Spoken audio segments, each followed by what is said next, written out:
ਅੱਜ ਕੈਪਟਨ ਸਫਦਰ ਹੋਰਾਂ ਨੂੰ ਆਂਡੇ ਪਏ ਤੇ ਖਿਆਲ ਆਇਆ ਕਿ ਸਾਡੀ ਸਿਆਸਤ ਵਿੱਚ ਆਂਡਾਗਰਦੀ ਤੇ ਲਿੱਤਰਗਰਦੀ ਕੋਈ ਨਵੀਂ ਗੱਲ ਨਹੀਂ। ਇਸ ਤੋਂ ਪਹਿਲਾਂ ਵੀ ਸਿਆਸਤਦਾਨ ਸਿਆਸੀ ਅਦਮ ਬਰਦਾਸ਼ਤ ਦੇ ਢਾਏ ਚੜ ਚੁੱਕੇ ਨੇ।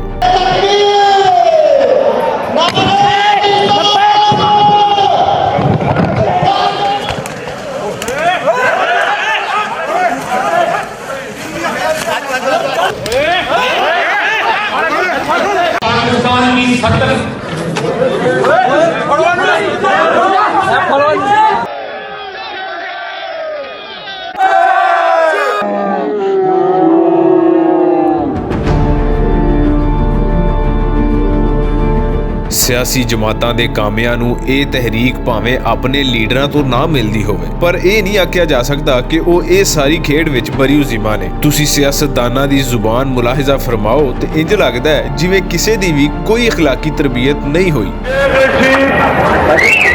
जिसको मैं अपना चपरासी भी ना अगर हमने इंतखाबात के बाद इस जरदारी को लाड़काना, कराची, पेशावर और लाहौर की सड़कों पे ना घसीटा तो मेरा नाम शहबाज शरीफ नहीं। हम अफ्रीका जमील साहब लोग जो है उनकी भड़वत करते हो। जमील साहब यूसुफ साहब भड़वत करते हो भड़वत करते हो।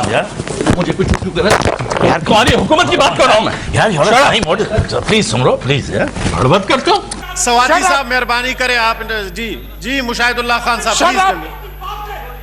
प्लीज आप अली मोहम्मद खान साहब मिनिस्टर तुम बैठो बेगारत जी नहीं हो माइक तो जी बैठे जी तशरीफ रखें जी तशरीफ रखें मुशाहिदुल्लाह प्लीज तशरीफ रखें मिनिस्टर साहब तशरीफ रखें जी प्लीज। बस बस बस बस बस excuse me no no excuse बस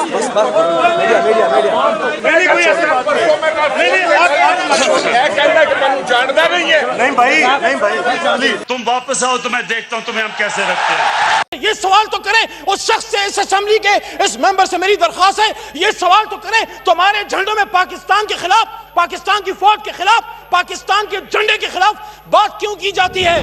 ਗੱਲ ਇੰਜ ਹੀ ਵੱਧਦੀ ਰਹੀ ਤੇ ਆਉਣ ਵਾਲੇ ਵੇਲੇ ਬਾਰੇ ਕੁਝ ਨਹੀਂ ਆਖਿਆ ਜਾ ਸਕਦਾ ਕਿ ਮਾਮਲਾ ਕਿੱਥੋਂ ਤੀਕ ਕਪੜੇ। ਹੁਣ ਤੇ ਰੱਬ ਕੋਈ ਦੁਆ ਹੈ ਕਿ ਉਹ ਇਹਨਾਂ ਬੇਹਦਾਇਤਿਆਂ ਨੂੰ ਹਦਾਇਤ ਦੇਵੇ।